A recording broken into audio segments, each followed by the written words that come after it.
আমার আল্লাহ পাক রব্বুল আলামিন বলেন ফাসাল্লি লিরাব্বিকা ওয়ানহার। হাবিব আমার, বন্ধু আমার, যেহেতু আমি আল্লাহ আপনাকে কাউসারের মালিক বানাইয়া দিলাম গো বন্ধু, আমি আল্লাহর পক্ষ থেকে আপনি কাউসারের মালিক হয়েছেন, এত বড় নিয়ামত আপনি পেয়েছেন।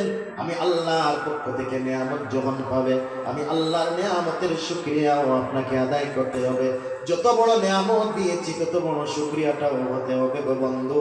ফাসাল্লি, আমি আল্লাহর জন্য আপনাকে নামাজ আদায় করতে হবে। সুবহানাল্লাহ। ফাসাল্লি, আমি আল্লাহর জন্য আপনাকে নামাজ আদায় করতে হবে। ওয়ানহার, আর আমি আল্লাহর জন্য আপনাকে পশু জবাই করতে হবে। সুবহানাল্লাহ। এখানে নামাজ বলতে কোন নামাজকে বোঝানো হয়েছে? মুফাসসিরিনে কেরাম কয়েক প্রকারের ব্যাখ্যা করেছেন। এক নাম্বার ব্যাখ্যা হচ্ছে, এখানে নামাজ বলতে আল্লাহ পাক রব্বুল আলামিন ঈদুল আযহার, কুরবানির ঈদের নামাজকে বুঝিয়েছেন। সুবহানাল্লাহ। আর ওয়ানহার, পশু জবাই বলতে কুরবানির ঈদের দিনে যে কুরবানি করা হয়, পশু জবাই করা হয়, সেই কুরবানিকে বোঝানো হয়েছে। সুবহানাল্লাহ।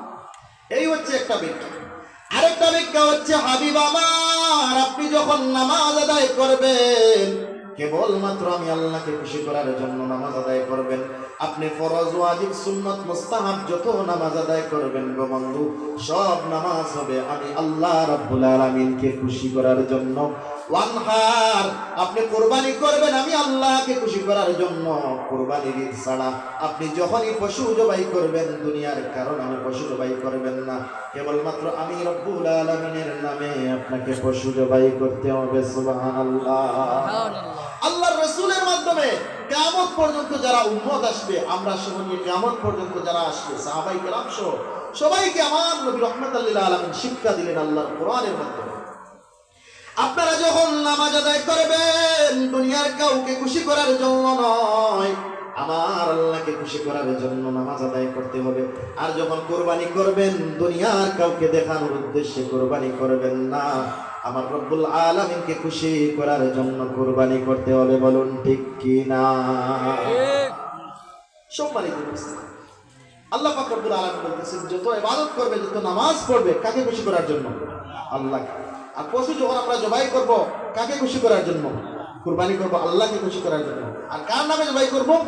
আল্লাহর নামে জবাই করব। আল্লাহর নাম ব্যতীত যদি অন্য কারো নামে পশু জবাই করা হয়, ওই পশুর গোশত খাওয়া আপনার আমার জন্য হারাম, হারাম, হারাম। আমার মুসলমান ভাইরা, আমার বন্ধুগণ, আমার বাবারা, আমরা যা কিছু করব, যত ইবাদত করব, সব কিছু আল্লাহকে খুশি করার জন্য করতে হবে। আমার আল্লাহ পাক রব্বুল আলামিন কোরআনুল কারীমের মধ্যে বলেন, কুল ইন্না সালাতি ওয়া নুসুকি ওয়া মাহইয়ায়া ওয়া মামাতি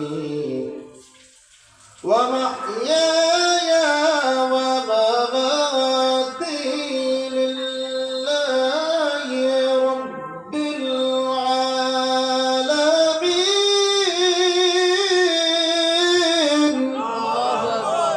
আমার আল্লাহ পাক রব্বুল আলামিন ডাক দিয়ে বলেন, হাবিব আমার, বন্ধু আমার, আপনি দুনিয়ার মানুষদেরকে বলে দেন, ইন্না সালাতি, আমার নামাজ, ওয়া নুসুকি, আমার কুরবানি, ওয়া মাহইয়ায়া ওয়া মামাতি, আমার জীবন, আমার মরণ, লিল্লাহি রাব্বিল আলামিন, একজনের জন্য, যিনি হচ্ছেন রব্বুল আলামিন। বলি না সুবহানাল্লাহ। বর্তমানে শবে বরাতের সিজন, ৩-৪ দিন পরে শবে বরাত। দেখবেন কিছু মুসল্লি আছেন, জীবনেও মসজিদের দ্বারে কাছে আসেন, শবে বরাতের সময় আসলে মসজিদে আয়, ঠিক কিনা? এদের স্বার্থ কি, উদ্দেশ্য কি? একটা উদ্দেশ্য আছে না? উদ্দেশ্য কি সেটা কি আপনারা বুঝছেন? সেটা কি বুঝছেন? তারা জানে যে এই সময় মসজিদে আসলে সিন্নি পাওয়া যায়, হালুয়া পাওয়া যায়, ঠিক কিনা?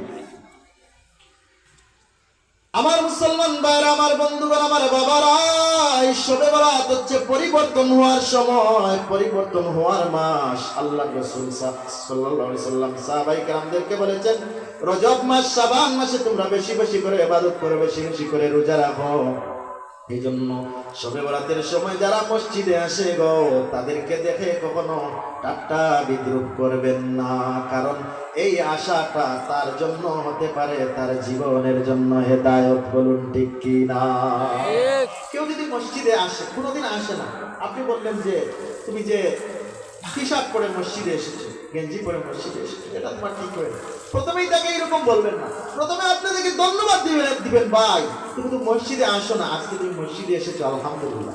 পরবর্তীতে বলতে পারেন কয়েকদিন পরে, যখন দেখবেন সে আস্তে আস্তে আস্তে আস্তে নামাজের সাথে একটা সম্পর্ক হয়ে গেছে, তখন তাকে একটু সিস্টেমে বলবেন, পদ্ধতি অবলম্বন করে বলবেন, ভাই আপনি কি গেঞ্জিটা পরবেন না, আপনি একটা ফুল হাতওয়ালা শার্ট পরে আসবেন, তাহলে আপনাকে সুন্দর লাগবে, ভালো লাগবে। দেখবেন আপনি যখন সুন্দর করে তাকে কথাটা বলবেন, অবশেষে সে আপনার কথাটা মানতে বাধ্য হবে। বলুন ঠিক?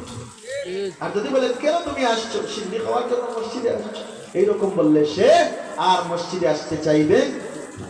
আপনার কারণে যদি সে জীবনের মতো মসজিদ থেকে বের হয়ে যায়, সে যদি নামাজে না আসে, এর জন্য সম্পূর্ণ দায়ী আপনি। এজন্য যারা মসজিদে আসে না, শবে বরাতের সময় আসলে তারা মসজিদে আসে গো, তাদেরকে আপনারা ধন্যবাদ দিবেন, আহলান সাহলান জানাবেন, মারহাবা জানাবেন, আর বলবেন ভাই তুমি শাবান মাসে মসজিদে এসেছো, রমজান মাসেও আসবা, আর বাকি 11 মাস, বাকি 10 মাসও কিন্তু তোমাকে মসজিদে আসতে হবে। এইরকম তাকে বুঝাই।